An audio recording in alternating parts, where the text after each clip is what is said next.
लाल किला, जो कि आज के वक्त पे लाल रंग का है, लेकिन जब ये बना था 16 सेंचुरी में, उस वक्त ये लाल कलर का नहीं था। उस वक्त पे वाइट सफेद कलर का था। उस वक्त पे इसका नाम लाल किला भी नहीं था, इसका नाम किला मुबारक था उस वक्त पे। और इसे भी शाहजहां ने ही बनवाया था। इसे बनने में पूरे 10 साल लगे थे।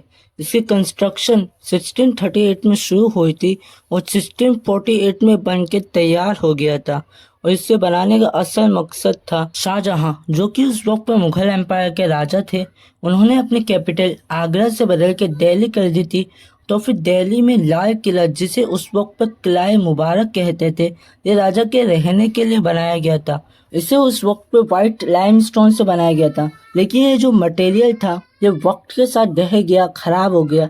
इसलिए 1857 में जब ब्रिटिशर्स के पास इंडिया का पूरा कंट्रोल आ गया था, इसे फिर उन्होंने लाल कलर से रंग दिया। और इसमें कुछ जगह जहाँ पे ये लाइमस्टोन पूरी तरीके से खराब हो गया था, गिर चुका था, उन्होंने वहाँ पे रेड सैंडस्टोन लगा दिया।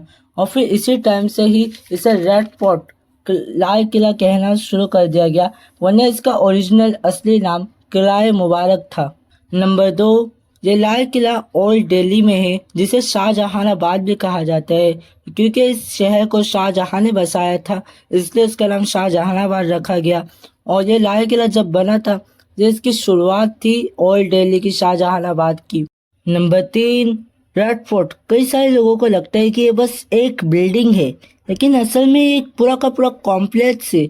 इसमें रेड फोर्ट के साथ साथ 20 और अलग अलग स्ट्रक्चर्स आते हैं, और इसमें सबसे ज़्यादा मेन है रेड फोर्ट। इसमें राजा रहता था, ये राजा का मेन रेजिडेंस था। और दीवाने आम, ये वो जगह थी जहाँ राजा अपनी जनता की परेशानियां सुनता था, उनका समाधान देता था। और उसके बाद दीवाने खास, यहाँ पे राजा के कुछ खास लोग आते थे, ये आम लोगों के लिए नहीं था। और भी कई सारी फेमस चीज़ें हैं रेड फोर्ट कॉम्प्लेक्स में, जैसे कि रंग महल, मोटी मस्जिद, नौबत खाना। और ये पूरा का पूरा रेड फोर्ट कॉम्प्लेक्स 250 एकड़ से भी ज़्यादा फैला हुआ है। और इसके चारों तरफ एक दीवार है, ये दीवार के अंदर है। और ये दीवार 2 किलोमीटर से भी ज़्यादा लंबी है। ये दीवार इसे घेरे हुए है। और ये दीवार की ऊंचाई 18 से 33 मीटर तक हो सकती है। नंबर 4, और फिर जब ब्रिटिशर्स के पास रेड फोर्ट का पूरा कंट्रोल आया, तो उन्होंने इसे एक आर्मी बेस बना लिया अपना, जहाँ पर उनके आर्मी सोल्जर्स, उनके आर्मी वेपन्स जैसे गन्स और कैनन बॉल्स और भी चीज़ों को रेड फोर्ट में रखा था। फिर आगे चल के जब इंडिया को इंडिपेंडेंस मिली, ये इंडियन आर्मी के लिए भी एक बहुत ही अहम जगह थी 2003 तक। उसके बाद ये पूरी तरह से आर्मी फ्री हो गया, इसमें कोई भी आर्मी नहीं है आज के दिन। नंबर 5, नहर बिहिश्त। ये एक तरह का वाटर चैनल थी रेड फोर्ट कॉम्प्लेक्स में, यानी कि ये पूरे रेड फोर्ट और इस तरह के पानी के जाने की जगह थी। और ये पानी यमुना नदी से लिया जाता था, और जिससे कि ये पूरा रेड फोर्ट और इसके आसपास के एरिया में ठंडक रहती थी। इसका नाम नहर बिहिश्त था, जिसका मतलब स्ट्रीम ऑफ पैराडाइज, यानी जन्नत की नहर होता है। और लेकिन ये आज के वक्त में नहीं है। नंबर 6, रेड फोर्ट के 2 मेन एंट्रेंसेस है, दिल्ली दरवाज़ा और लाहौरी दरवाज़ा। लाहौरी दरवाज़ा नाम इसलिए क्योंकि लाहौरी दरवाज़ा पाकिस्तान के लाहौर शहर की तरफ है, जो कि उस वक्त इंडिया का ही हिस्सा था। और मीना बाज़ार, जिसे छट्टा चौक भी कहा जाता है, छट्टा चौक यानी कि कोई ऐसी जगह जिसके ऊपर छत हो, ये लाहौरी गेट पे है। और ये पूरे इंडिया का कई सबसे पुराने बाज़ारों में से एक है ये मीना बाज़ार, जो कि आज भी लगता है। ये 350 साल से भी ज़्यादा पुराना है। लेकिन पहले के समय पे ये बस मुगल राजाओं और इनके कुछ खास लोगों के लिए था, ये आम लोगों के लिए नहीं था। लेकिन आज के टाइम पे ये हर किसी के लिए है। नंबर 7, पीकॉक थ्रोन, जिसे तख्ते ताउस कहते हैं। इसे शाहजहां ने बनवाया था अपने लिए। और ऐसा माना जाता है कि ये पीकॉक थ्रोन उस टाइम पे पूरी दुनिया की सबसे महंगी चीज़ थी जब इसे बनाया गया था।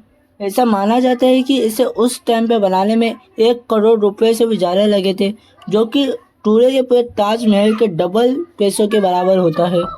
और इसमें 1100 किलो से भी ज़्यादा गोल्ड लगा था, और 230 किलो कीमती पत्थर, हीरे जैसे रूबी, एमराल्ड, सैफायर लगे थे। और इसके ऊपर 2 पीकॉक्स लगे थे। और इसे बनाने में पूरे 7 साल तक लगे थे। और फिर 17वीं सदी में जब पर्शिया के नादिर शाह ने हमला किया था मुगल पे, उन्होंने ये पीकॉक थ्रोन को भी ले गए और फिर माना जाता है कि उन्होंने इसे छोटे छोटे हिस्सों में तोड़कर बेच लिया था। नंबर 8, और रेड फोर्ट एक यूनेस्को वर्ल्ड हेरिटेज साइट भी है। इसे 2007 में एक UNESCO world heritage site declare किया गया था। और रेड फोर्ट पूरे इंडिया का चौथा सबसे ज़्यादा घूमे जाने वाला मॉन्यूमेंट है। रेड फोर्ट को हर साल 30 लाख से भी ज़्यादा लोग घूमने जाते हैं। नंबर 9, ये रेड फोर्ट पूरे दिल्ली का सबसे बड़ा मॉन्यूमेंट है। और रेड फोर्ट के जो डिज़ाइनर थे उस्ताद अहमद लाहौरी, ये वही शख्स है जिन्होंने ताजमहल को भी डिज़ाइन किया था। और रेड फोर्ट इंडिया के 500 रुपये के नोट के पिछले साइड बैक साइड पर भी छपा है लाल किला। और 15 अगस्त 1947 से हर साल इंडिपेंडेंस डे पे इंडिया के प्राइम मिनिस्टर यही रेड फोर्ट पे ही इंडिया का नेशनल फ्लैग लहराते हैं और अपने स्पीच देते हैं। सफलता किस्मत से नहीं मिलती है, इसके लिए अनुशासन और लगातार मेहनत की ज़रूरत होती है।